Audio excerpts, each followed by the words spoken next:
My next guest on the show is farmer Alex Miller, also known as Professor Miller, since he is a professor over at the University of Tennessee. And the farm is Lick Skillet Farm. I was able to go tour the farm and met Alex and his beautiful wife, and we had such a good time visiting the farm. And I've learned so much from Alex. I love the way he talks about farming. He's very down to earth, straightforward, but also very intelligent. So the way that he talks about some of the challenges of farming, but the way he talks about food and farming, really helpful, I think. And in Tennessee way, very straightforward. So I hope you enjoy this episode as much as I enjoyed talking with farmer Professor Alex Miller. And also, if you have not checked out Lick Skillet Farm, please do so. We're going to put the link in the show notes. You can get a discount on your first order, so check them out. Check out the meat is amazing, so you're going to want to get some meat when if you're close by too. You go check out the Lick Skillet Farm in Tennessee. I think that's it. You can also, if you're not close by, I do want to just tell you too, I donated to, they have Lick Skillet Collective, which is a nonprofit that's helping other farmers. And it is a really beautiful initiative that they've got, and it's a 501(c)(3) nonprofit. So if you are looking for somewhere to do some donating of your time, money, but particularly your money, in this case, 501(c)(3) is a great place to do that. Lick Skillet Collective is a really worthy nonprofit. So check that out as well. I think that's it. Enjoy the show. Alex, welcome to the show. I'm so excited to talk to you and have you on, talk about farming. Kelly, it's great to be here. I think so much of your mission and your work and what you're doing, and just really honored to get to spend some time with you. Well, I loved visiting the farm, and I love the way you talk about Lick Skillet, the way you talk about farming and especially family farming and how much you can educate people. So I'm thrilled to have you on. And I want to tell everybody how we can support farmers. And I want to tell everybody about Lick Skillet. So I think it's probably a good place to start is to talk about Lick Skillet. What do you think? Okay. We're a century family farm. That means our family has farmed some of this land for over 100 years. We actually got our start in 1919.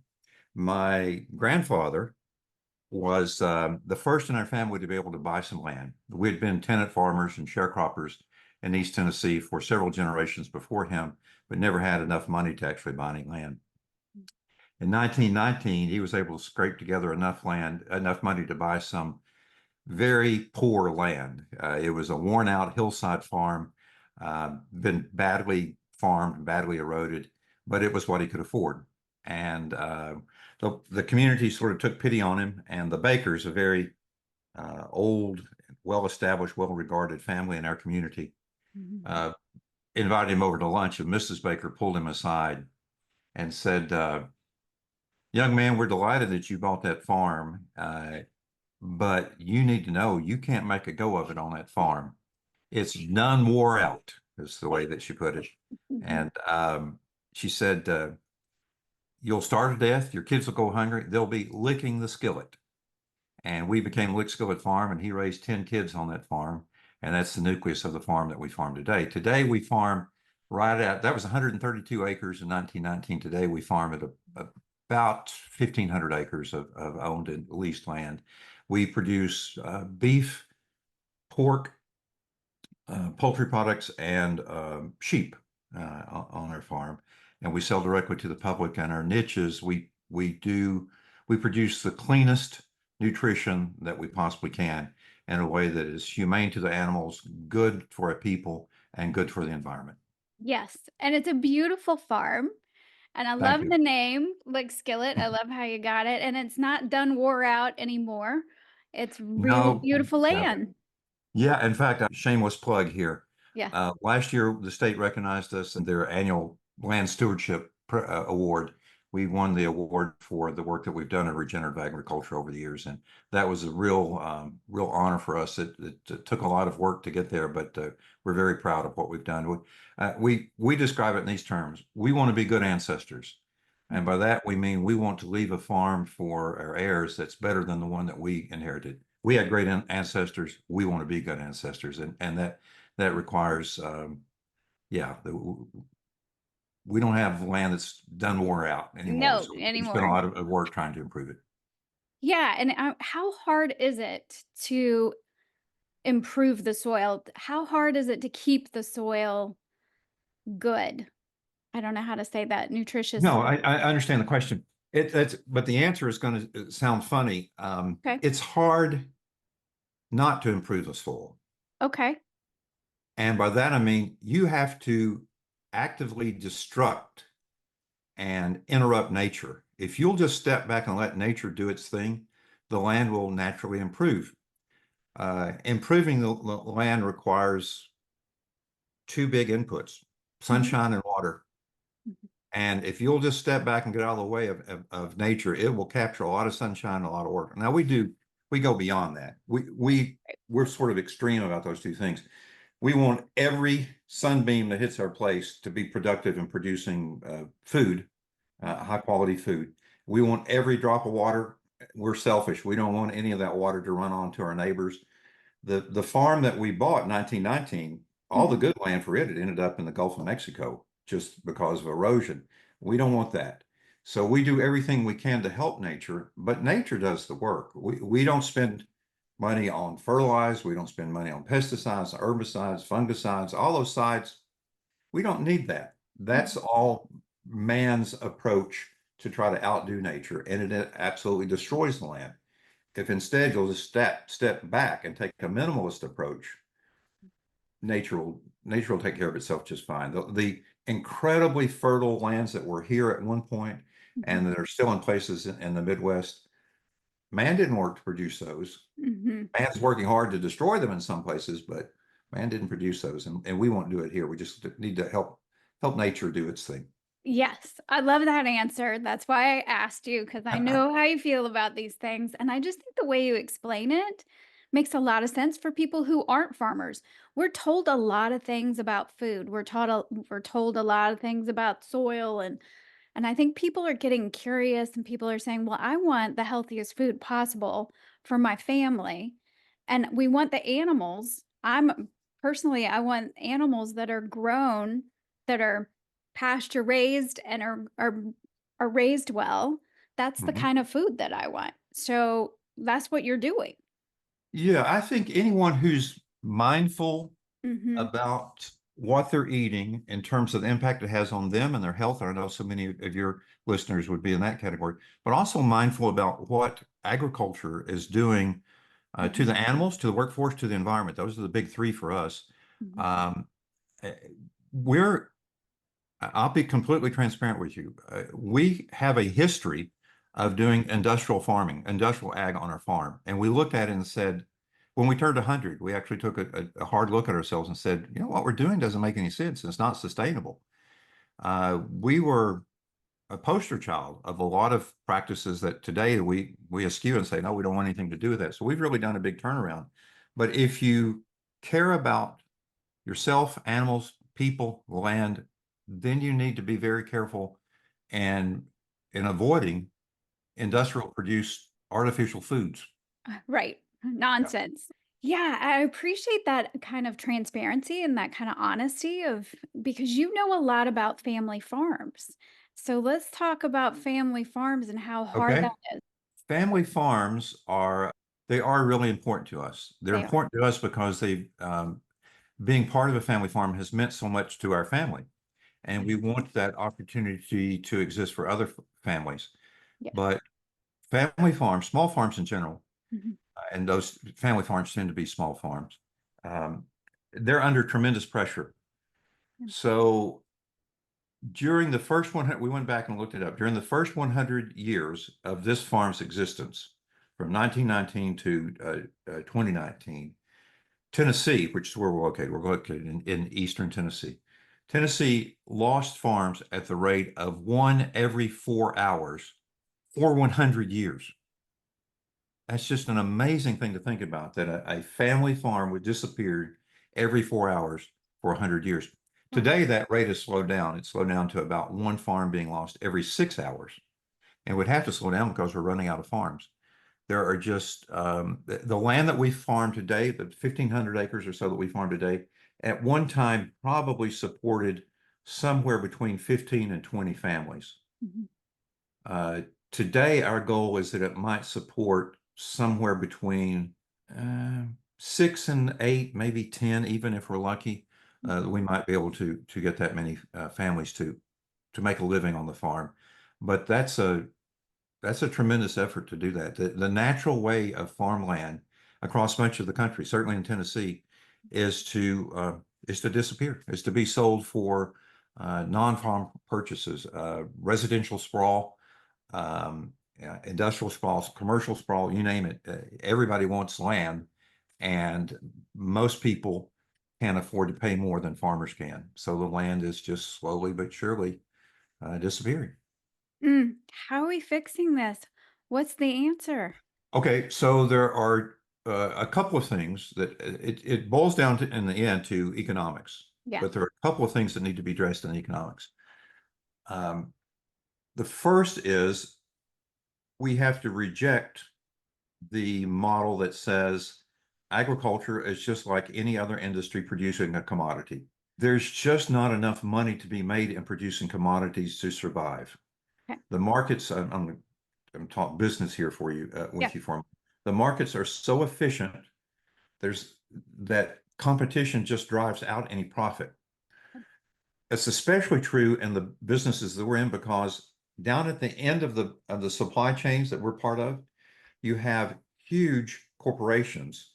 So 84% of all the beef in the United States gets processed by just four companies. Only two of those are US companies, by the way. And with that much muscle, they can just dictate what the prices are going to be. And they choose to dictate the prices to be so low that there's just barely enough margin to survive and pay off all your debts. But you're never going to make a living at it, and you'll never be able to keep the next generation employed and say, yes, I want to forego a good career off the farm in place for this subsistence kind of lifestyle.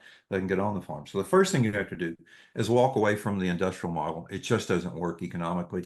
This isn't a matter of opinion. This is a matter of fact. Every year, the University of Tennessee's School of Agriculture does an analysis of all the different major commodities and how much money there is to be made / lost and all those. And then a good year for, let's say, the beef business, their report will say if you do everything by the book and you're really good, you might break even if you don't count your fixed cost. And breaking even, not counting your fixed cost, that's not breaking even. It Right. just doesn't make any sense at all. Yeah. But most years, there are more in your bad years, you lose more money than you make in your good years. So overall, commodity farming in Tennessee is a losing business. So that's the first thing. The producers have to walk away from that and say, I'm not going to sell a commodity into conventional channels. I'm going to sell a value-added product direct to consumers and bypass that market. So Right. that's the first thing we did. The Hmm. second thing is that consumer has to value the product for what it is and what it isn't. They Hmm. have to be interested in feeding themselves and their family something other than an industrial product. Yeah. Um, and this gets right back to the very fundamentals of the way food is created. If when we were producing commodity cattle, Hmm. we would raise them here in Tennessee up until they were ready to be weaned, and then we'd send them to a feedlot out west where they were fed on corn and soy, industrial produced corn and soy. Corn and soy, everybody thinks about it as being food. It's not. That's the wrong way to think about it. Hmm. It is an industrial product. It is an industrial commodity. 90% of all the corn and about 94% of all the soy isn't used for food at all. It's an alternative to other uh, petrochemical Right. inputs. Hmm. So if that's the basis of your diet, and increasingly it is. If you just walk through a grocery store, it's going to be very hard to find things that don't have corn and soy in them. Our diet is becoming uh, a mono diet. It's just that it's those two things. So if you want to reject that, you've got to change the way you farm, and the consumer has to say, no, I don't want a diet of corn and soy. I don't want to eat an alternative to petrochemicals. I want to eat real food, Yeah. and be willing to pay for that. We Yeah. still have too many consumers that say, well, yeah, it'd be nice to eat a better diet, but my gosh, it's so expensive. Eggs cost 50 cents a piece now. And a good egg does. It costs 50 cents a piece to produce a good egg. So we'll have customers that complain about paying $1 for a couple of eggs while they're eating a candy bar they pay $2.50 for. Right. Yeah. And as if those are customers, we just can't serve them. They don't understand, or they're just not mindful enough that they're that we can serve them. It's just as simple as that. Right. Yeah, the frustration, and I think people don't realize and they're also fed a lot of nonsense about meat being bad for us, and I'm Hmm. just trying to come at how hard I'm coming at that Hmm. and saying, "We need meat for health, for mental health." You really need to eat animal sources of food. So, not just red meat, I think people tend to think of cows and red meat, but really nutritious food. You need to have those nutrients from the animals, and if we really want the animals to be treated well and to be the most nutritious that we can in order to feel the best. But people are seem to not understand. They'll go pay for medication or they'll pop another Lexapro versus thinking about their food. And I'm Yeah, not trying to be ugly. I'm just saying I hear it all the time. It's like I'll just up my Lexapro for my yeah, absolutely. anxiety as Yeah, my as insurance will opposed pay for that. but Yeah, yeah, as opposed to supporting a regenerative farm or a farm that's doing things really humanely for the animals, and we need to be right. supporting our farmers. Yeah, I couldn't agree more. I think there's a lot of displaced cost Yeah, in the nutrition and health business, and we just say, oh, we'll put it off. We'll eat whatever we want to now. It's the doctor's responsibilities to figure out a solution, the farmer's opportunity to sell us an alternative. Instead of eating good food, we're going to rely on drugs to fix the problem. And then it's the insurance company's job to figure out a way to pay for it all. That's not my problem. And that is a really myopic, yeah, wrong-headed way to think about one's health, but also just the way our economy can and can't work. We can't afford to spend what the current model is forcing us to spend on addressing illness right, instead of preventing it. It just doesn't make sense. When we're right, looking at 20%, 25% of our economy going for healthcare, yeah, that's insane. That just doesn't yeah, make any sense. yeah, and in the long run, if people I just think people are gonna be looking back and saying, "What were we thinking?"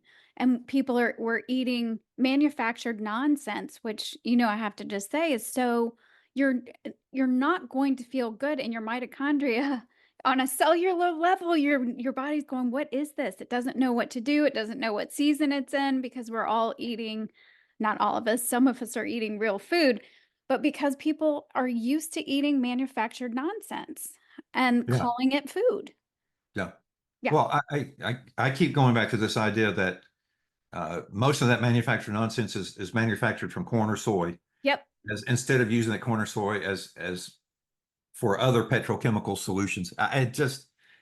When you think about, oh, I'm eating, if I weren't eating this corn and soy, it would be in plastic somewhere. It would be in a lubricant, an industrial lubricant somewhere. It would be in a chemical somewhere.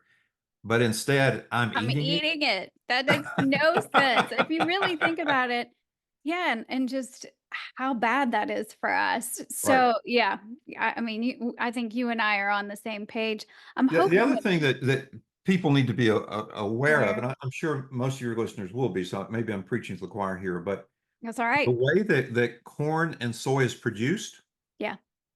in order to make it work as an industrial commodity, you have to you have to do some things that my grandfather would never have dreamed of. So I'm looking out at my office window right now onto a neighbor's field. So we don't raise any row crops. We don't raise any corn or soy here. We don't feed any corn or soy on our farm, but we're surrounded by people who do raise corn and soy. And the field that I look out on from my office is used. It alternates between corn and soy.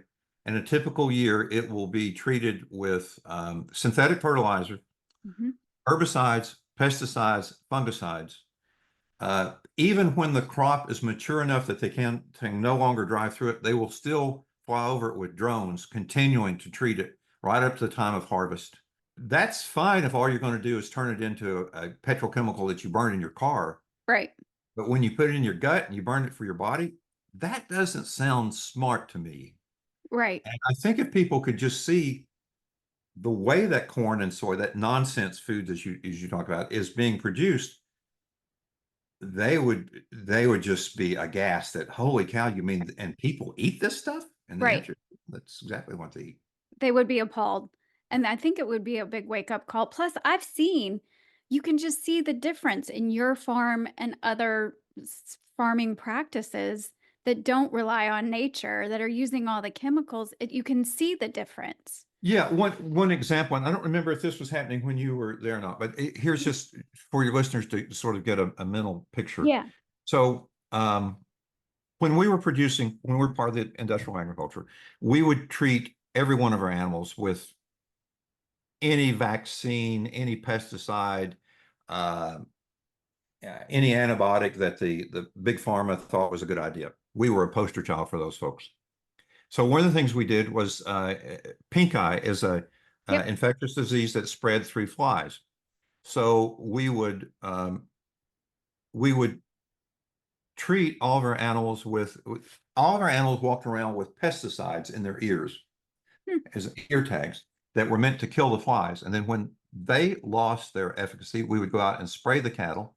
We would put in back rubbers that had pesticides in them. Basically, we were keeping our cows drenched in pesticides to Mhm. keep the flies down to fight the pink eye. Right. So one of the unintended consequences of all those pesticides is it would get into the cattle system, into the meat that is eaten from the cattle as well, but then it would come out in the poop Yep. and it would kill the dung beetles. Well, the dung beetles exist. Their whole environment is they harvest poop Right. and distribute it to feed to their young that are down in burrows. So when a cow patty hits the field, immediately the dung beetles are on it and spreading it out to reprocess it, distribute across the land. If you don't have the dung beetles, it sits there long enough that the flies can use it as they're hatching. So by putting all these pesticides on the animals, we were giving them more opportunities to breed. So when we stopped using those pesticides, guess what? All Dung the dung beetles beetles came came back. back. Yeah. Now the cow patties dry up. We don't have to worry about the flies. And the other thing we changed is we changed the breeding of our animals so that they're less susceptible to being bothered by flies. So now we don't use any of those ear tags. We Mhm. don't spray, none of that. And that's all pesticides that is staying out of the food system simply because, again, we did the easy thing. It wasn't the hard thing. The hard thing was getting them up and doing all that. The easy thing is step back and let nature take its course, and you'll produce a cleaner, more nutritionally dense food as a result of that. So that's what we're about. Amazing. Was that a hard sell? I mean, at what point did that take some Yeah, it reframing so in your there's mind? Because you guys were it so used to doing it that way. I wonder if there was yeah, fear. it's the same sort of paradigm shift and the same sort of fear that many of your listeners would have when they said, "You're going to do what? You're going to adopt a carnivore diet and you're going to give up vegetables?" Initially you think that's crazy. That couldn't possibly work. Yeah. But there's a saying that we have: if you're not going to practice commodity farming, then you need to make sure that you don't do anything that all your neighbors that are doing, because they are doing commodity farming. And everything that we do, our neighbors look at it and say, that's crazy. You can't possibly make that work. It's just a different approach. Yeah. And yeah, it is mentally though, it's a hard thing to get over that hump and say, yeah, are we really going to do this or not? Yeah, and I just want to talk about, I'm always really interested in the mental health. And I think about the farmers, like, how Mm, hard is it? 'Cause you've made the shift and it's been great for you as a farm. It seems like it's been great for you. I just wonder for there's so much stress and so much pressure on farmers. Yeah. Yeah, How this is a real serious topic, and it's not one that I'm an expert on, but I'm close enough to it that maybe I can speak. Yeah, Um, Farming is a very stressful business. yeah. It's stressful from an economic standpoint. Mhm. It's easy to lose a bunch of money in farming. And very often, especially when it's a family farm, the notion that you're going to lose the farm, it's not just like losing a non-family business. This is very often a family business that, for generations, your families put their blood, sweat, and tears into this land, and now you're going to lose it because you can't make the economics work. So Right. that's a constant burden for farmers, just dealing with the economics. And again, if you're producing a commodity, you can expect it to be a subsistence kind of living. That's going to be tough. It's also mentally stressing for a family business to work through succession planning. So historically, family farms had already been big families because that was your labor. Um, the problem is that as agriculture became mechanized, there was no longer a need for all that labor, and you suddenly ended up with 10 kids, and the next generation was only going to take one to do the farming, and that got to be really stressful. So a lot of families uh, were torn apart by succession planning, and that's a real struggle. It's as soon as as your generation takes over the land, you immediately start thinking, okay, what am I doing to prepare for the next generation, and are they going to be interested in taking over? And if not, what do we do? So all that's damage. And then I think the last source of mental health stress that your listeners might not be familiar with. Um, Farming is a really lonely business. And it's like when you're on a farm, if you're farming by yourself, you have to be on that farm 24/7, 365, Right. because there will always be, last night the wind came through and knocked down a tree and fences down, the cattle are out on the road, and somebody's calling saying, hey, you got cattle out on the road. You can't take a vacation and say, well, I'll be back in 2 weeks and I'll deal with it then. You have to be there. Um, that gets It's like prison for good people. You can never escape. But not only is it like prison, but it's like solitary confinement, because so much of farming is just done by yourself. So we're trying to replace all that. Right. So what we're trying to do is Yeah. take a team approach. Yeah. We're finding young people who want to farm, not necessarily our own children, but the children of non-farmers Yeah. who want to farm. And we're setting them up in business. And then we're cross-training Mhm. so that we insist, if you're going to farm here, you're going to take 2 weeks of vacation. And the reason Mhm. we say 2 weeks of vacation is important, because if you can build a system that allows you to be away for 2 weeks, then you can be away whenever you need to. So we have one of our values that we share as a family business, is families first. And Yeah. we list our values, that's always first, families first. So anyone who's on this farm is a member of this team. The quickest and surest way that you're going to be told to leave this farm is if you got a kid that's got a T-ball game going, because I miss too many T-ball games, and I don't want any of the next generation farmers to miss those. So we're trying to build a team effort so that when you're away at a T-ball game, somebody can be here backfilling behind you. When it's time for you to take your vacation, don't worry about it. You got people that are cross-trained that can do it. And it's also just a matter of when you show up at work today, it's not me against 200 acres. It's our team of six against 1,500 acres, and we support one another. We're friends with one another. And so I think all that is meant to help address the mental health issues. There's Mhm. still plenty of tough times. As you know, this summer, we lost our biggest barn. Yeah. So it was the barn that held three of our key enterprises. We had our poultry, our pork, and our feed milling operations all in one huge barn that burned to the ground in 45 minutes one night in July. That's a real kick in the gut. Yeah.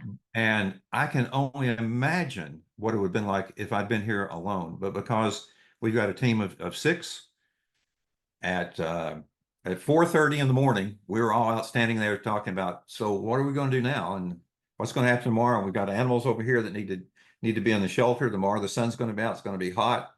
They got to have water and got to have shade. And we have neighbors coming in, restoring our electricity and all those sorts of things.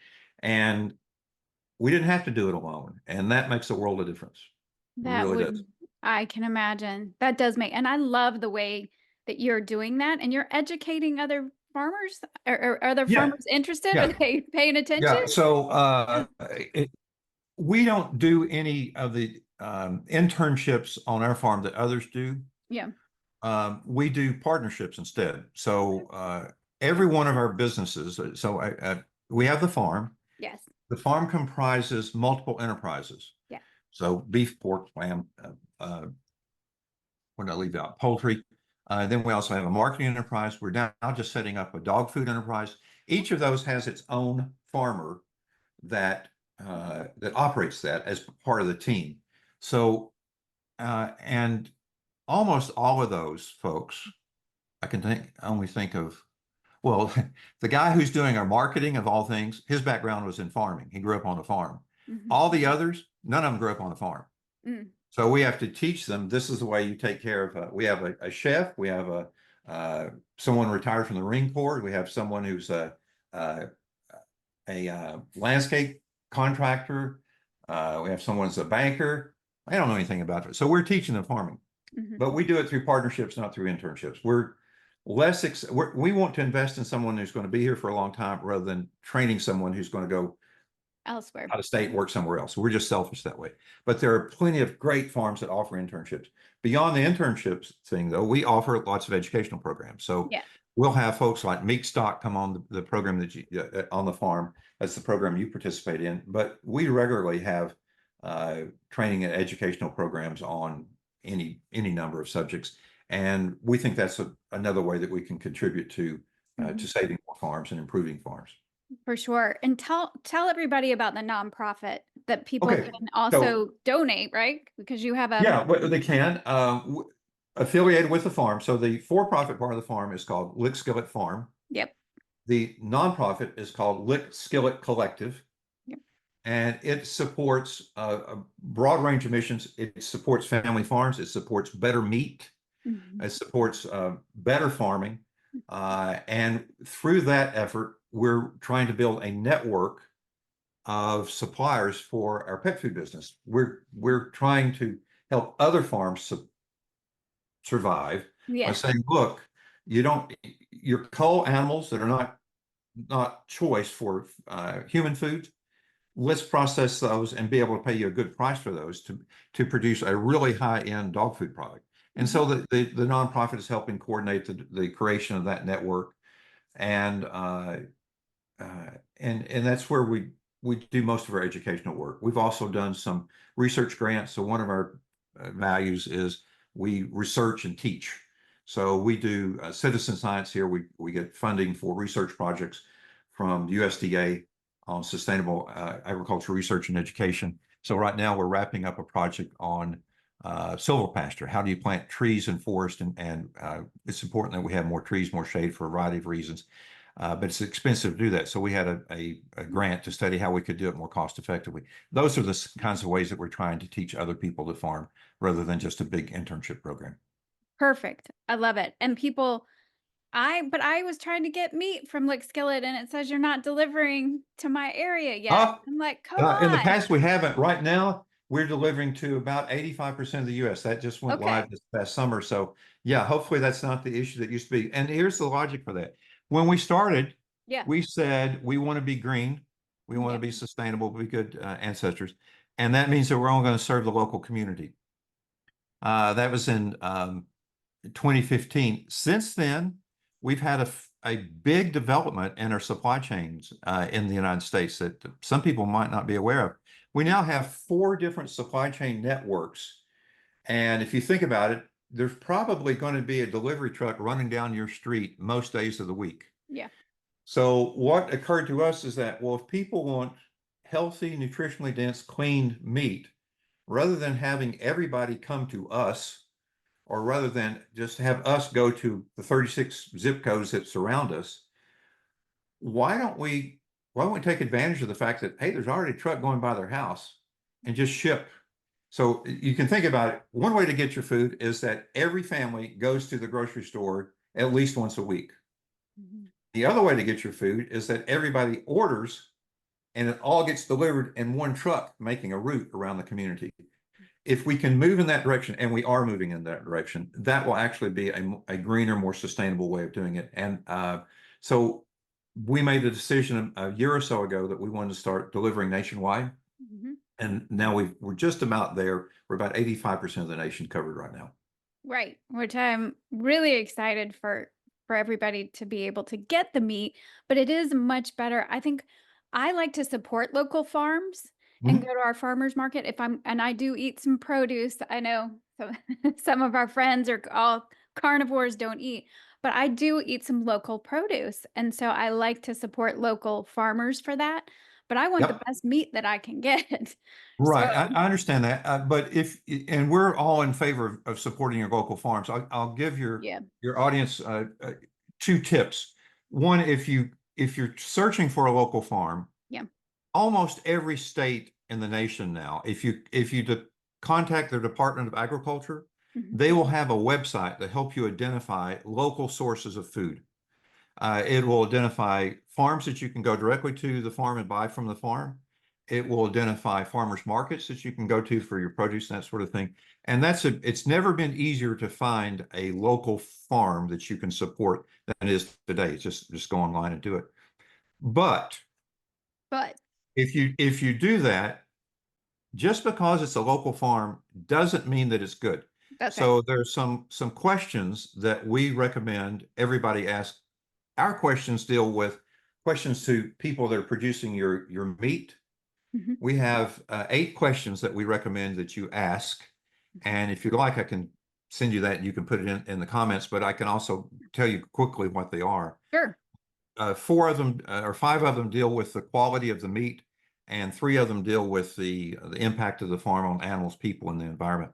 So the Mhm. quality of meat, we're we're big believers that animals should eat what they evolved to eat, not what's convenient for farmers to feed them as part of industrial agriculture. Right. So we don't feed any genetically modified organisms. We don't feed any antibiotics. We make minimal use of vaccines, hormones, insecticides, herbicides, synthetic fertilizers, all that stuff, all the bad stuff. The first question you need to ask is to your producer, which of those are you using? Pesticides, herbicides, synthetic fertilizers, whatever. You need to know about it. For us, we go a step further and say, we will guarantee you that there is no ruminant animal on our farm. Those are the ones with stomachs designed to break down cellulose, grass, Mhm. that have ever been fed corn, that have ever been fed soybeans. So we haven't fed any corn or soybeans. We have fed no grain whatsoever Mhm. to any animal on this farm for the last 24 generations of animals on our farm. Mhm. So we haven't been feeding corn or soy for a long time. We don't even feed corn and soy to the monogastrics. So the monogastrics are the animals with simple stomachs, pigs and poultry, that can't make it on grass alone. They just can't break down enough grass to survive. They have to have additional sources of protein. Mhm. Uh, and but we don't feed corn and soy as those feeds because again, we just don't think that there's already too much corn and soy in the food chain. So you need to be talking to your farmer about that. You need to ask at if they're for those monogastrics, if they're not feeding corn and soy, what are they feeding? Mhm. We feed barley and peas. We think that's a much better, gives a much better flavor profile to animals, but it's also just a good alternative to what people are eating in most of their manufactured food. And then you need to talk about the age at which the animals are harvested to make sure that they're not selling you something that's really not ready to be harvested. There are too many farmers that are willing to sell you an animal whenever you're ready to buy it, regardless of whether or not that animal is ready to be harvested. And that's not going to lead to a good eating experience. And you're going to say, oh, I don't like this grass-fed stuff. It's not good. When in fact, grass-fed over and over again has proven to be the most delicious. Just have to make sure that it's harvested right. And then you also need to talk to them about their quality assurance. If you've got a problem, what happens? And the answer needs to be No questions asked. Money back guarantee or replace your products. You tell us what you want. If you don't have a farmer willing to do that, move on. And then the last three questions, what are the policies and procedures you have for animal welfare? Hmm. We're third party certified to make sure that we treat our animals humanely. You have to be an animal lover to work on our farms. It's just if you're not, it's not going to work out for you. You have to ask what makes this a good place for people to work, because farming can be a pretty miserable place for people to work. And Right. you need to get a farmer needs to look you in the eye and talk proudly about the way they manage their people. And then finally, we think it's really important to say, what are you doing to make the land better than it was when you got it, which is the definition of regenerative agriculture. Right. Those are 8 questions. And I vetted these with other farmers. If you've got a farmer that squirms on any one of those questions, you've got the wrong farmer, Hmm. because the farmers that are doing it right, they'll be proud to talk to you about all 8 of those questions. Hmm. And it's easier than ever to find a farm that can answer those questions well and that you can Absolutely. trust. And I think that it's worth the effort. I can't You need imagine. to ask these questions directly to the individual and do not depend on labeling. Food labeling is a complete disaster. It is a joke. Yeah. It's you got to talk to the farmer and you got to say, ask him or her these very specific questions and look them in the eye And, when they give you the answer. And make that's the best way you're going to know whether or not you're getting the product you want for yourself and your family. hmm and for produce, so for people who are farmers that have some produce, are there specific things that you would and wouldn't? 'Cause as I would long go visit the producer if you can. yes, If you're just meeting them at a farm stand, at a farmer's market or farmers something market. like that, you Yeah. can still pull them aside and say, look, I want to have a conversation. Hmm. And if they don't have time to have a conversation about what they do and why their food is cleaner and healthier than what you can get out of a grocery store, then why are you paying them?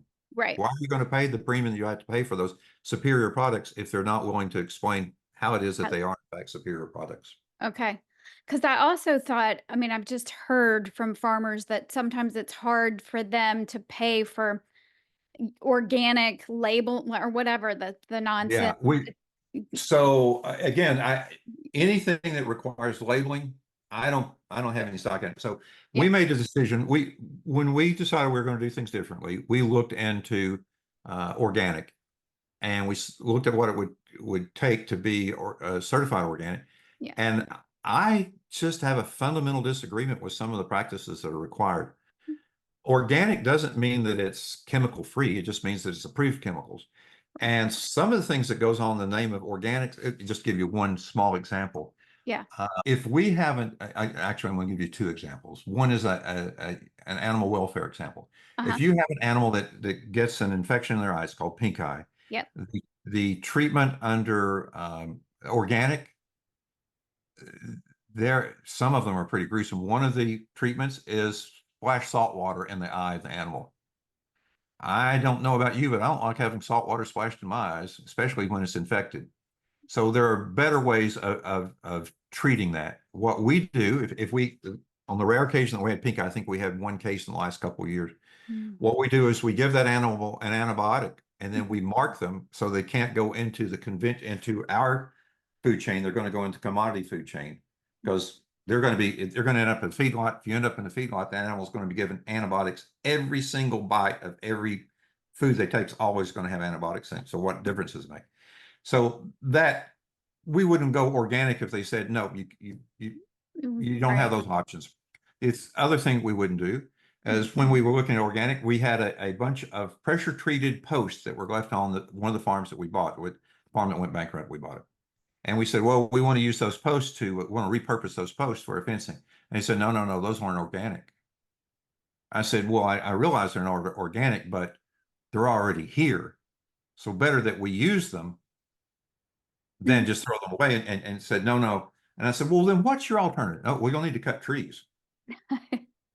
Now, there's something wrong with a system that says you need to cut down trees Yeah. rather than use existing pressure treated. So we made the decision not to go organic, not to do all that. We like to think that we're better than organic, but it sounds bodacious of us to claim that. but we've thought long and hard about every one of our practices, Mhm. and we just didn't think organic was the way for us to go. I really appreciate you saying that because that's my understanding from other farms that are doing things really well. It was going to cost too much money sometimes to become certified as organic when they're already doing things better than the organic anyway. So, Yes. right. So Yes, that, yeah, for us, the organic didn't make any sense. We do pay for a third party to come in right. and evaluate our animal husbandry. Yeah. We want to hold ourselves accountable to that standard because um, but it costs us, I don't know, it runs about $150 a month. I Okay. think is what it amounts up to over the long haul to get that third party certification. Hmm. But especially, we're animal lovers, and That's we the bottom line, we right? like holding ourselves accountable for that. Yeah. I think that's yeah, and if people could just get curious about instead of just randomly buying their food or going into the grocery store and just buying what's available and getting just a little more curious about where is that food being grown, how is it being treated before it gets there. I think that would be really important for You'll people. be 90% of the way there if you simply say, I only want to eat real food. I don't want to eat manufactured food. I want to eat food that came from a farm, not a factory.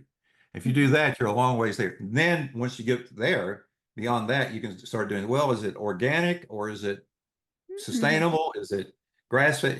Is it regenerative? Did it come? Yeah, Yeah, where's this farm? Yeah. you, Yeah, I you can agree. fine tune it, but you'll get a long ways there if you just eat real food. Right. And I think people I think sometimes people don't realize though that that doesn't just mean the Twinkies. Like they're not eating the Twinkies, but they're eating some, I don't know, gluten-free cracker and they don't seem to realize that that's still manufactured. But the classic example is candy bars are bad for you, but granola bars are good for you. Oh, right. Yeah, yeah. And, Classic. it's just there's Yeah. so much misinformation out there like that Mm. people are perfectly capable of eating a completely artificial, man-made synthetic food that they're swearing up and down is health food, and they haven't thought it through. They haven't thought it through. Well, they haven't spent much time on a farm. I remember visiting my grandfather had cows in Tennessee. And he would have, he pink eye. I remember all of the Yeah, things right. that could happen on a farm. And so I've always been more on the farmer side of let's do things as well as we can and let's support our farmers. So I really appreciate your whole approach. I love what you guys do at like Skillet. I love that the nonprofit is helping other figure out how to have more family farms. What do they do with the waste instead of having waste that they could make money? It helps Yeah, them. And exactly. it's, win win win. I like that you're always looking for that. And you're a professor too, so I think you're over at UT, right? Right. I'm at the University of Tennessee. Yeah. Farmers can do other things. There's So that. this is a funny thing. Um, almost all farmers have a day job. Okay. Mine happens to be as a professor, but it's these our team of six here. Mhm. They're full-time farmers, but that's a rarity. Most Yeah. people can't make a living at full-time farming and have to do because they're back in that commodity business. And there's even a technical name for them. They're called flashlight farmers because Yeah. they work at their day job and they come home and farm a flashlight. And that's just no way to live. It's no way Oh, to farm. It's no way to feed us. right. No, no, no, no. Right. So is there anything else that we missed that you really wanted to tell people? Is there anything else that we want to make sure we No, share? I think your your messaging is so on point. And I love the fact that you're attuned not only to your audience's mental health, but to the producer's mental health that's Yeah. feeding your audience. So I really appreciate that. That was wonderful to see that you were keyed in on that because many people wouldn't be. No, I think I would wrap up by simply saying, think about what you're feeding, think about feeding yourself and your family, think about the impact that it's having, and just ask yourself, does it make sense for me to have a diet that's based on alternatives to petrochemicals? And if you do that, I think you'll go a long ways toward moving in the direction you need to. So thank you for helping getting that word out. Yeah, well, thank you. Thank you for helping to educate us and for producing good food for us. So we'll have links to Lick Skillet, but I did want people to know about the nonprofit because they could donate. Yes, They by all can, means. Yeah, if you make a donation right now, we have a couple of different educational programs it'll go to, and one of them is educating other family farms about the benefits of getting out of commodity markets and doing some value-added products. So that's we can use all the help that we can get on getting that message out. yeah, and you can come visit. People can come Absolutely. visit. So unlike an industrial farm, we're open 24/7. You just tell us when you're going to be here so that we don't shoot at you thinking you're some sort of varmint or something coming in. But no, we're always happy to have guests. We love it. In fact, I think next summer we're expecting a big crowd to come back through meat stock, and that's always That's great to right. see I'll that be there carnivore in crowd there. May. I'm looking forward to seeing you then. Yeah, hopefully. Well, it seems like that's a long time, but I know it'll be here It'll be before here we before you know know it. it. So I'm looking forward to being back on the farm and seeing you guys. So thank you, Alex. Thank you. Thanks so much. All right. Good luck to you, Kelly. Bye bye. Thank you.